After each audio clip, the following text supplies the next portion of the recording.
તું પણ અમારી પટરાણી બની જા, તારી તપસ્યા છોડી દે અટાણે. અરે બાળકો, આ શું? મારી તપસ્યા શા માટે ભંગ કરાવી?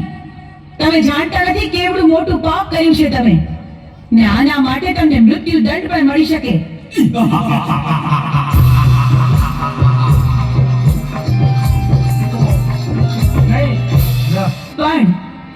પણ તમે મારા બાળકો છો માટે હું તમને મારતી નથી. માટે જાઓ, પાછા ચાલ્યા જાઓ અહીંથી.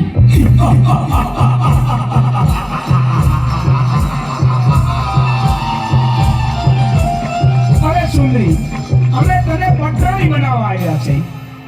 શું કહ્યું?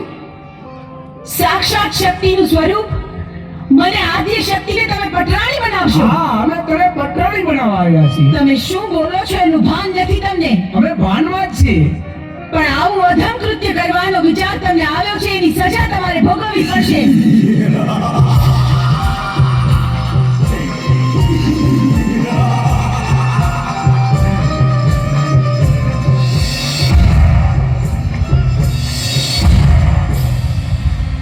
મારા ક્રોધના અગ્નિથી હું તમને ભસ્મીભૂત કરી દઈશ, પણ વારમાં તમારો સંહાર કરીશ.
પ્રભુ, આ શું અનર્થ કર્યો તમે?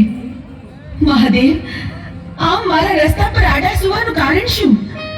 તમે મને પાપમાં ન પાડશો પ્રભુ. અરે દેવી, તમે ક્રોધમાં છો. પૃથ્વી તમારો ભાર ન ઝીલી શકે એટલે મારે આડું સૂવું પડ્યું. ચંડમૂળને માર્યા પછી તમારું નામ ચામુંડા પડશે.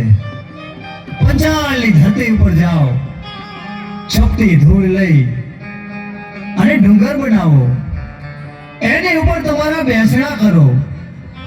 દુખ્યા તમારા પારે આવશે, એના દુઃખ મટાડજો. ભલે પ્રભુ, જેવી તમારી આજ્ઞા. આપે કહ્યું તે જ પ્રમાણે થશે. ચોટીલા ડુંગરે બિરાજમાન થઈને હું દુખિયાના દુઃખ મટાડીશ.